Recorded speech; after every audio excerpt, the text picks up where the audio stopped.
அனைவருக்கும் வணக்கம். என்ன சொன்னால் இப்போ சற்று முன் நாங்கள் வந்து எங்கட ஜெஃப்னா பிளக் டவர் அடியில் நாங்கள் வந்து எல்லாரும் வந்து ஒன்று கூடியிருந்து நாங்கள் பிக்மி பேமெண்ட் கூட்டுற சம்பந்தமாக வந்து கழிச்சிருந்து நாங்கள் இப்போ வந்து எங்களோட ஆரம்ப கட்டத்தில் வந்து எங்களே வந்து இந்த பிக்மியில் இணைச்ச எங்களோட ஆரம்ப கட்ட ஏஜென்ட் எங்களோட பிக்மி ஆஃபீஸ் கொழும்புத்துறை மகா வித்தியாலயத்துக்கு முன்னுக்கு இருக்கிற ஆஃபீஸுக்கு நாங்கள் இதை ஆஃபீஸ் காரியாலயத்துக்கு அந்த பொறுப்பு அதிகாரியை தேடி நாங்கள் இந்த இடத்துக்கு வந்து வந்திருக்கிறோம். அவர்கிட்ட நாங்கள் எங்களுக்குரிய தீர்வை வந்து தரணுமென்று நாங்கள் அவர்கிட்ட வந்து நாங்கள் இதை கேட்டுக்கொள்கிறோம். அவர் கூப்பிட்டு வச்சிருக்கிறோம். அவர் இது சம்பந்தமாக வந்து என்ன நடவடிக்கை எடுக்க போகிறார் என்றதை வந்து அவர் எங்களுக்கு வந்து இந்த அனைத்து சாரதிகளுக்கு முன்னுக்கு வந்து அவர் வந்து இதை தெரிவிக்கட்டுக்கு நள்ளிரவுக்கு முதல் எங்களுக்கு இதுக்குரிய தீர்வு வந்து வந்தாகணுமென்றதான் எங்களோட வேண்டுகோள். இது சம்பந்தமான பிரச்சனையை வந்து அவர்கிட்ட வந்து நாங்கள் கேட்குறோம். அவர் என்ன சொல்கிறாருன்ற நாங்கள் இதில் வந்து மீடியா மூலமாக வந்து நாங்கள் இதை வந்து தெரியப்படுத்துகிறோம் எல்லாருக்கும். ஓகே, நன்றி, வணக்கம். அவர்கிட்ட கொடுக்குறோங்க. யாழ்ப்பாணத்தின் ஏஜென்ட் என்ற அடிப்படையில் வந்து இவையோட கோரிக்கைகள் வந்து பல தடவைக்கு மேலே என்னிடம் விடுக்கப்பட்டிருந்தது. நானும் அதை வந்து பல மடைக்கு மேலே நான் அதை வந்து ஹெட் ஆஃபீஸுக்கும் அறிவிச்சிருக்கிறேன். யாழ்ப்பாணம் பண்ணைக்கிட்ட இருக்கக்கூடிய காரியாலயம் அமைக்கப்பட்டதுக்கு பிறகு எந்த விதமான அதிகாரங்கள் எங்கள்கிட்ட இருக்கிற அதிகாரங்கள் அவ்வளவு பிடுங்கப்பட்டு பண்ணையில் இருக்கிற பிரான்ச்சில் இருக்கக்கூடியவைகள் வந்து இந்த நாங்கள் காசை கூட்டுங்கோன்னு சொல்லியிருந்தாலும் டிரைவர்ஸோட கோரிக்கைகள் இப்படி இருந்தேன்னு சொன்னாலும் அவைகள் வந்து அதை கணக்கெடுக்கிறதா இல்லை. அவைகள் எழுமாற்றா வந்து குறைச்சி கொண்டிருக்கிறாங்களே தவிர கூட்டுறாங்க இல்லை. அப்போ நேற்றைய தினம் அதிகரித்த எரிபொருள் விலையின் அடிப்படையில் வந்து சாரதியார்கள் இன்று காலை எண்ணெய் அழைத்திருந்தார்கள். அழைத்து குறிப்பிட்ட இடத்துக்கு இன்றைக்கு வாங்கண்டு இன்றைக்கு எங்கட ஆஃபீஸ் மூடி அதான் நாங்கள் வந்து அன்அஃபிஷியலாக தான் நான் வந்து நிற்கிறேன். ஸோ அவையோட கோரிக்கைக்கு நான் எந்த நேரத்திலையும் வந்திருக்கிறேன் என்று அவைகளுக்கு தெரியும். அதோட வந்து யாழ்ப்பாணம் பண்ணையில் இருக்கக்கூடிய அந்த காரியாலயம் வந்ததுக்கு பிற்பாடு அவைகள் வந்து எந்த விதமான ஒரு கோரிக்கையும் நாங்கள் கொடுக்கறதை ஏற்றுக்கொள்வது இல்லை. அப்போ நாங்கள் வந்து ஒரு எது மேக்சிமம் ட்ரை பண்ணி கூட்டி அவைகளுக்கான ஒரு நியாயத்தை பெற்றுக் கொடுப்போம் என்று பார்த்தாலும் இப்போ பயணிகளை பொறுத்த வரைக்கும் பயணிகள் எந்த ஒரு இடத்துலையுமே வந்து கயர் புக் பண்ணி கொண்டு தான் இருக்க போகிறாங்க.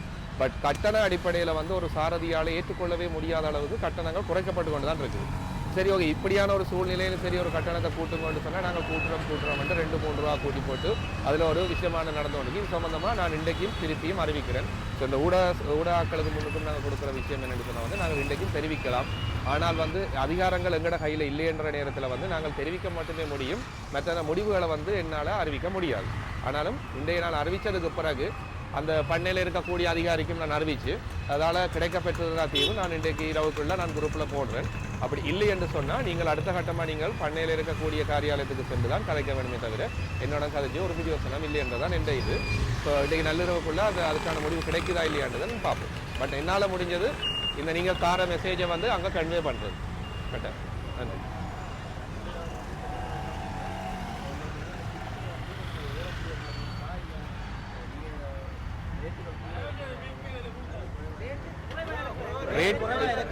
இப்போ இவைகள்ட்ட வந்து பிரச்சனை வந்து என்னென்னு சொன்னால் கட்டணம் குறைப்புன்றபடியாக கஸ்டமர்ஸ்கிட்ட இருந்து கம்ப்ளைண்ட் வந்து கொண்டிருக்குது. அப்படின்னா ஒரு சாரதி வந்து கட்டணத்தை கூட கேட்குறாங்க, அதை வார கட்டணத்திலேருந்து கூட தாங்கன்னு கேட்குறாங்க.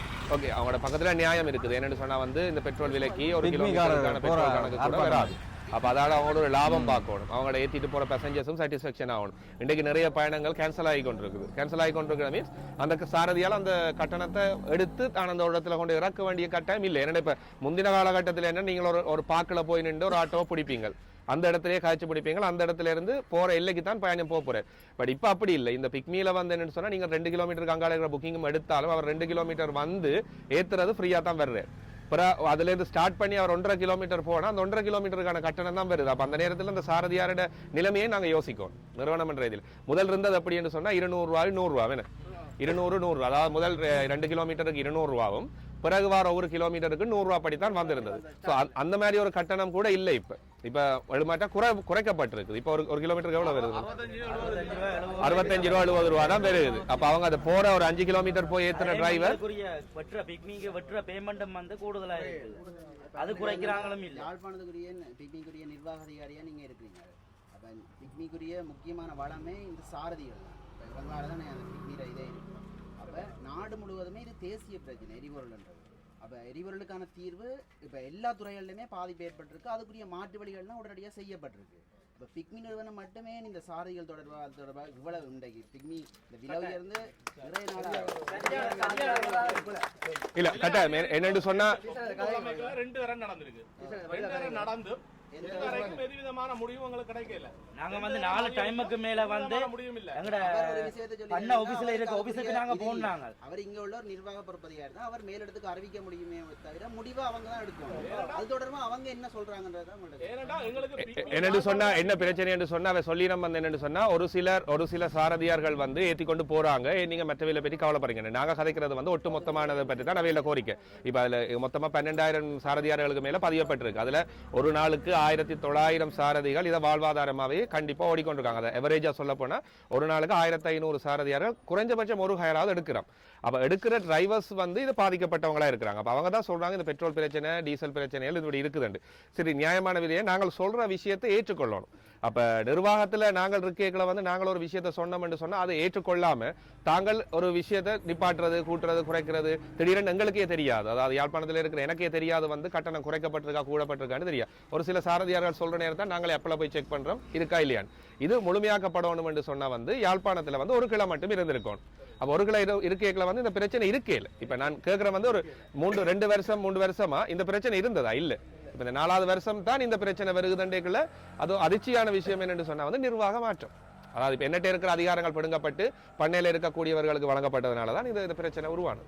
இல்லையா இது நாங்கள் ஒரு பெட்ரோல் விலை கூடுது. இன்றைக்கு 12 மணியோட பெட்ரோல் விலை கூட போதுன்னு இரவு 10 மணிக்கு மெசேஜ் வந்துட்டுதான்டா நாங்கள் உடனே இமெயில் போட்டுருவோம். இந்த இது வந்துருக்குது, ரேட்டை கொஞ்சம் ஹை பண்ணுங்க, நாளைய ஹையரை வந்து டிரைவர்ஸ் பெற்றுக்கொள்ளணும். அப்ப அதுக்கான நடவடிக்கைகள் இன்னும் செய்யல. இங்க இருக்கிற அலுவலகத்துல இருக்கிறாங்க, அதை ஒன்றும் பாக்குறதே இல்ல. 5 மணிக்கு 8 மணிக்கு வந்து 5 மணிக்கு வீட்டை போனா சரி என்று சொல்லித்தான் அலுவலகத்துல வேலை செய்யறாங்க. வரையினா அது வந்து டிரைவர்ஸ் மேட்ட எந்த வித கருத்துக்கும் செவி சாய்க்கிற இல்ல. போய் கேட்டால் ஓம் செய்யறோம் கலைக்கிறோம், இவ்வளவுதான். மீட்டிங்கு போனா அவங்க கேட்கிற கேள்வியோ பதிலுக்கோ ஒன்றுமே கலைக்கிற இல்ல. டிரைவர் சம்பந்தமா எந்த விதமான சாதகமான ஒரு கோரிக்கைகளையும் வந்து கெட் ஆபீஸுக்கு விடுக்கிற இல்ல. அதே நேரத்துல இவன் டாக்கெட் முடிக்கிறதுக்காக என்ன செய்யணும்னு சொன்னா இங்க வந்து அவன் கயரா கூட்டுறதுக்காக என்ன செய்யணும்னா என்ன வழியில செய்யலாம்னு ஹெட் ஆபீஸ்ல கேட்டா இவன் செய்யணும் என்னன்னா ரேட்டை குறைச்சா கயர் போகும். இவன் டாக்கெட் முடிஞ்சிருந்தானே டிரைவர் மேல ரெக்கார்டு கட்டு போனாலும் பரவாயில்ல என்ற ரீதியில இந்த கட்டண குறைப்பு நடந்தது. எங்களுக்கு 100 ரூபாயில இருந்து 65 ரூபாய்க்கு வந்திருக்கு. இன்றைக்கு நாங்க ஆரம்பத்தில் ஓடைக்க 100 ரூபாயில இருந்தது 65 ரூபாய் வரைக்கும் இன்றைக்கு கொண்டு வந்து காரணம் வந்து இன்றைக்கு இங்க இருக்கிற ஒரு பிராஞ்சில் இருக்கிற ஒரு அதிகாரிகளை கேட்டுதான் கெட் ஆபீஸ் முடிவெடுக்கும். எந்த நிறுவனம் என்றாலும் ஒரு கிளைக்கு கீழே ஏதாவது ஒரு முடிவு எடுக்கிறேன்டா கட்டாயம் அந்த கிளையில இருக்கிற ஆக்களை கேட்டுதான் முடிவெடுக்கும். அந்த முடிவுக்கே ஒத்துழைச்சி போட்டு தான் இருக்கணும். நாங்க போய் கேட்டா அதுக்கு ரிப்ளையும் தாரையில அதுக்கு சம்பந்தமான சாதகமான ஒரு கோரிக்கையும் அங்க விடுறேன். அது மட்டும் தான் செய்ய. எங்களுக்கு இந்த பெட்ரோல் கூடின சம்பந்தமான ஒரு பிரச்சனை எங்களுக்கு வந்து எங்களால வந்து இதுக்கு மேல எங்களால வந்து உழைக்க இயலாது. எந்த ஒரு கட்டத்துல தான் நாங்க இந்த இடத்துல ரோட்ல வந்து இறங்கி வந்து நாங்க வந்து இவ்வளத்துக்கு வந்து சாப்பிடாம இல்லாம தண்ணியும் இல்லாம வந்து இவ்வளவு தூரத்துக்கு நிற்கிறது காரணம் வந்து இதுக்குதான். எங்களுக்கு அதுக்குரிய பேமெண்ட் வந்து அதை விட இன்னொரு கோரிக்கையும் இருக்கு. இவன் பிக்மியா போடுவீங்கன்னா நாங்க போட்டோன்னே தங்களை கேன்சல் பண்ணுவீங்க. அதுலேருந்து 1.5 போறோம்.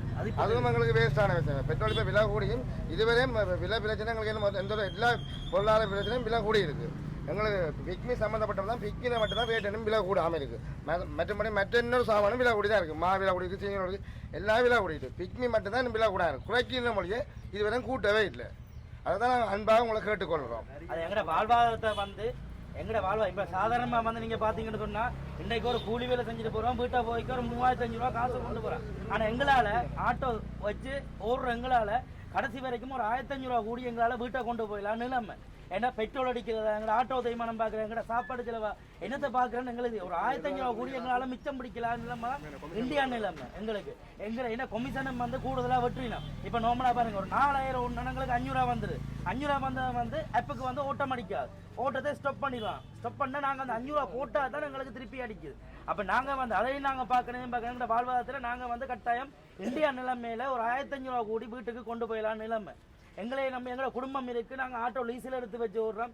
எங்களால எல்லாத்தையும் வந்து சமாளிக்கலாம் எங்களால.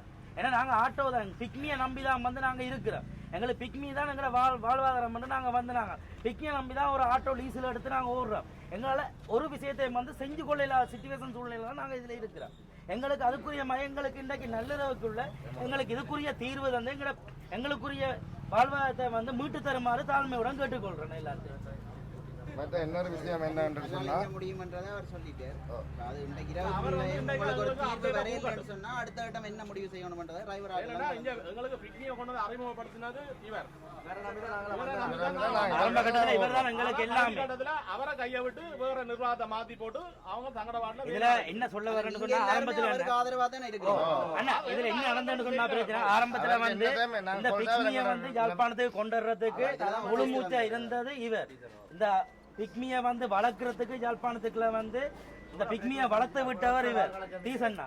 என்ன இதுல வந்து ஆட்டோ சங்கத்தால பிரச்சனை எங்களை பிக்மி ஓடக்கூடாது, பாக்கெட்ல நிக்க கூடாது, ஒவ்வொரு ஆட்டோ பிரச்சனை.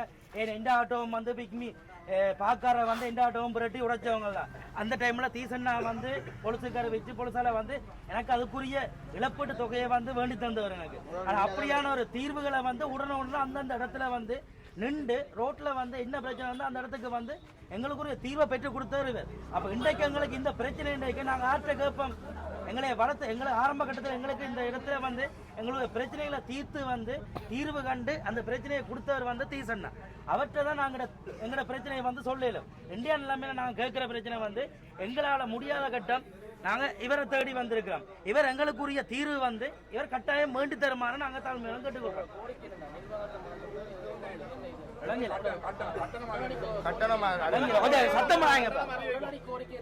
எங்கட உடனடி கோரிக்கை என்னன்னு சொன்னா எங்களுக்கு வந்து இந்த நள்ளிரவுக்குள்ள எங்களுக்கு பேமெண்ட்டை வந்து உயர்த்தி தருமாறு தாழ்மையுடன் கேட்டுக்கொள்றோம். அதுதான் எங்களுக்கு கோரிக்கை. அது எங்களுக்கு வந்து நாங்க எந்த விதமான ஒரு சட்டத்துக்கு புறம்பா எந்த விதமான ஒரு ஆர்ப்பாட்டங்களோ எந்த விதமான இதோ நாங்க ஈடுபட மாட்டோம். எங்களுக்குரிய இந்த தீர்வை வந்து தயவு செஞ்சு தாழ்மையுடன் கேட்டு தருமாறு கேட்டுக்கொள்கிறோம். அமைதியான முறையில நாங்க இப்ப காலமே வந்து ஒரு தரம் வந்து தண்ணி குடிக்கல சாப்பிடல காலமையில வந்து இந்த இடத்துல நிக்கிறோம். இப்ப 1 மணி ஆகுது.